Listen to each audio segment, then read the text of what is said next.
таза ақылдың бағытымен табылмаған дін ол шынайы емес. Бізде дінді әлі жараң сенім ретінде қабылдайтындар көп. Өзіңіз айтқандай жаңағы имамдардың уағызын естиді. Өздері жаңағы Құранды толығымен оқып бітірмеген, бірақ кейде саған ақыл айтқысы келіп тұрады. Сені дұрыс жолға салғысы келіп тұрады. Мен ылғи өзімнің айтып жүрген бір сөзім бар.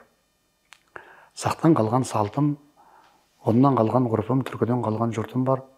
Соның бәрін қазаққа байлаған дейміз деп.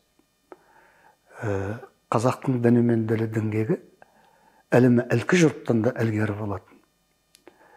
Бүгінгідей дәрежеге емес, даланың даналығы заңына бағынып жүрген деді.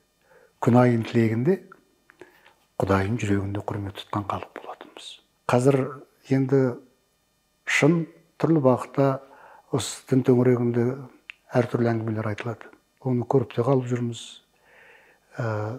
Кейде айтылып жатқан осы дін төңірегіндегі әңгімелердің өзі анау жахилдік дәуірге кетіп қалады, пайғамбар заманына кетіп қалады. Мен айтамын, неге қазіргімен ұштастырмаймыз?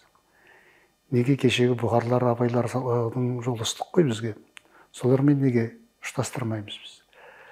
Кейде айтамын, мен осы көп сіздердің айтатын уағыздан гөрі тізесін бүкпей тіктіріп өлген менің бабаларымның уағызы маған қымбатырақ деп.